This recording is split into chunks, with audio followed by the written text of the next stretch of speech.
10 సంవత్సరాలల్లా ఏ రోజు కూడా వాళ్ళు ఇచ్చిన మాట నిలబెట్టుకోలేదు. కానీ మా ప్రభుత్వం ఇచ్చిన మాట ప్రకారం మొదటి 8 నెలల లోపుల్నే, ఎందుకంటే మేము 6 నెలలు పరిపాలన చేస్తే మొదటి 100 రోజులే పరిపాలన చేసినాం. తర్వాత దాదాపుగా 2.5 నెలలు పైచిలుకు ఎన్నికల కోడ్‌లోనే పోయింది. ఇప్పుడే మేము పరిపాలనకు పూనుకున్నాము. అందుకే మేము ఇచ్చిన మాట ప్రకారం 2 లక్షల రూపాయల వరకు రైతులకు రుణమాఫీ చెయ్యాలని మా మంత్రివర్గ సహచరులం అందరం ఒక కమిట్మెంట్‌తోని, ఒక సామాజిక బాధ్యతతోని ఇచ్చిన మాటను నిలబెట్టుకోవడానికి ముందుకొచ్చినాం. అందుకే మీ ముందు మేమందరం కూర్చొని ఏకతాటి మీద ఏక గొంతుకతో ఈ నిర్ణయం తీసుకొని మీ ముందు ప్రకటన చేస్తున్నాం. అదేవిధంగా రైతు భరోసా, రైతు భరోసాకు సంబంధించి చిలవలు పలువలుగా మాట్లాడుకుంటున్నారు. రకరకాల చర్చలు జరుగుతున్నాయి. అనర్హులకు ఇచ్చిందని ఒకరంటారు, నేషనల్ హైవేలో రోడ్లు వేసిన వాటికి ఇచ్చిందని ఇంకొకరంటారు, టాటాలకు బిర్లాలకు ఇచ్చిందని మరొకరంటారు, ఆగర్భ శ్రీమంతులు జూబ్లీహిల్స్లో నివసించే ఫామ్ హౌస్ ఓనర్లకు ఇచ్చిందని ఇంకొకరంటారు, గజ్వేల్లో చంద్రశేఖరరావు గారి ఫామ్ హౌస్ కూడా వారు రైతు భరోసా కింద నిధులు తీసుకున్నాడని మరొకరంటారు. ఇట్లా రకరకాల చర్చలు జరుగుతున్నాయి. కాబట్టి మేము 4 గోడల మధ్యలో మా మంత్రివర్గమే కూర్చొని మేమే మాట్లాడుకొని మేమే విధి విధానాలు ఖరారు చేసి ఏదో నిర్ణయాలు తీసుకోవాలన్న ఆలోచన మాకు లేదు. పారదర్శకంగా భాగస్వాములు అందరితో చర్చించి అందరి సూచనల మేరకు, సలహాల మేరకు రైతు భరోసా పథకాన్ని పారదర్శకంగా నిస్సహాయులకు సహాయం అందించాలని, ప్రభుత్వం యొక్క సంక్షేమము సామాన్యులకు చేరవేయాలని, ఏ ఒక్కరికి కూడా అన్యాయం జరగకుండా ప్రతి వాడికి ప్రభుత్వం యొక్క సంక్షేమ పథకం చేరాలి అని, రైతు భరోసా నిధులు ఖాతాలో పడాలన్న ఆలోచనతోని మా మంత్రివర్గము స్టేక్ హోల్డర్స్ అందరితో చర్చించడానికి ఒక నివేదికను తయారు చేయడానికి మంత్రివర్గ ఉపసంఘాన్ని నియమించినము. దానికి ఆర్థిక మంత్రిగా, ఉప ముఖ్యమంత్రిగా ఉన్న బట్టి విక్రమార్క గారు నాయకత్వం వహిస్తారు.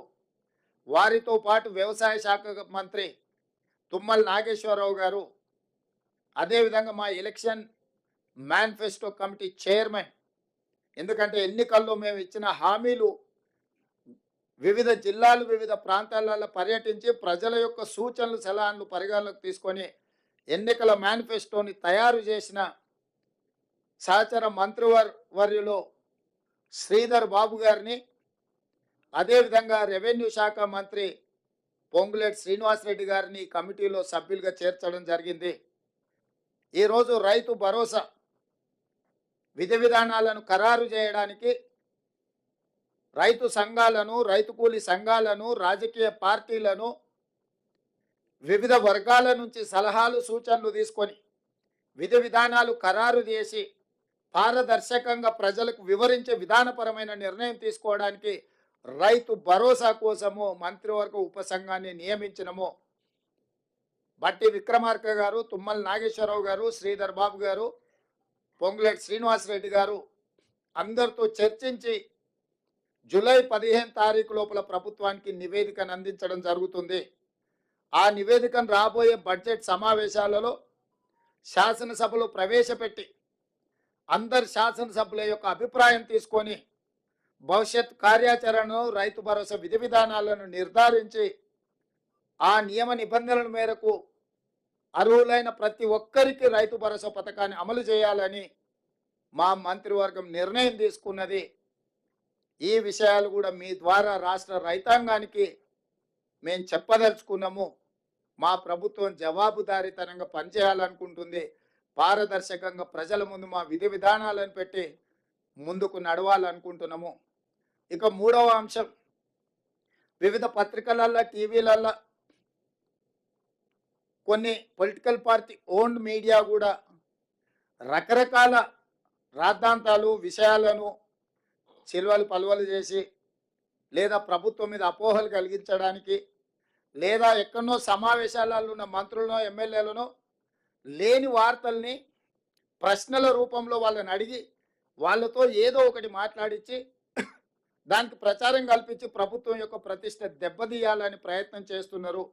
అందుకు గాను మంత్రివర్గ నిర్ణయాలు కానీ ప్రభుత్వ పరిపాలనకు సంబంధించిన అంశాలను మీడియా మిత్రులకు బ్రీఫింగ్ చేయడానికి మంత్రివర్గం నుంచి 2 అధికార ప్రతినిధులుగా 2 మంత్రులను నియమిస్తున్నాము. దానికి శ్రీధర్ బాబు గారు మిత్రుడు, పొంగులేటి శ్రీనివాసరెడ్డి గారు బాధ్యత తీసుకుంటారు.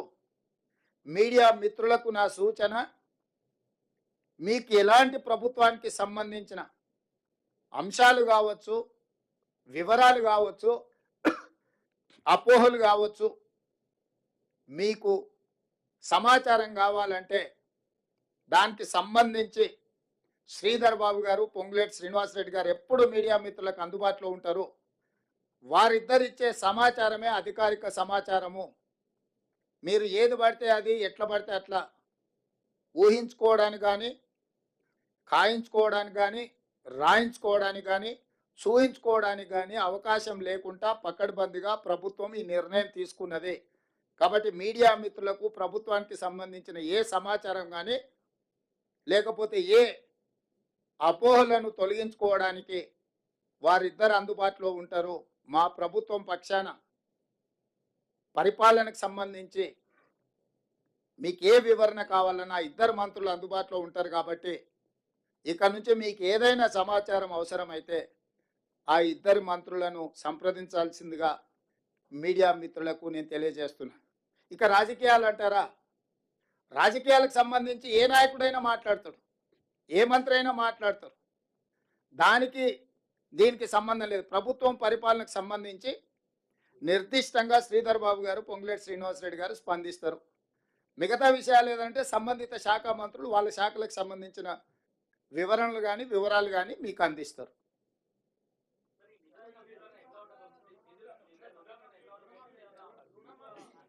తినబోతూ రుచులు ఎందుకు, వంట ఎట్లా ఉండాలనో మా నలబీబ పాకం వండే మా బట్టి విక్రమార్క గారికి తెలుసు.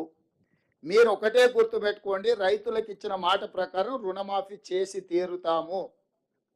దీనికి సంబంధించి మీకు శశబిషలు అక్కర్లేదు. స్పష్టంగా మీకు చెప్తున్న విధి విధానాలు, నిధుల సేకరణ ప్రభుత్వం బాధ్యత, ఆర్థిక మంత్రి బాధ్యత. మీకేమైనా ఇంకా లోతుగా వివరాలు కావాలన్నా, వివరణ కావాలన్నా ప్రత్యేకంగా ఆర్థిక మంత్రి, ఉప ముఖ్యమంత్రి బట్టి విక్రమార్క గారిని మీరు నిస్సందేహంగా సంప్రదించవచ్చు.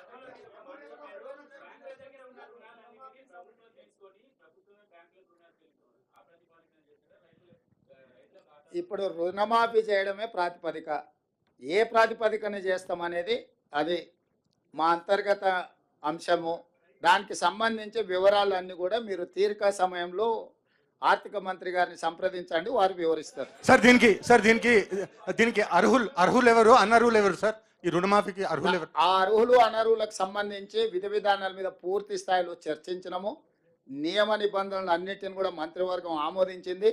తొందరలోనే మీకు ఆ జీవో విడుదల చేస్తాం. అందులో మీకు పూర్తి వివరాలు ఉంటాయి. ఇప్పుడే మీకు చెప్పిన పాత విధానాలు లేవు. 2 లక్షల రూపాయల రుణమాఫీ చేస్తామని క్లియర్గా చెప్పినాం.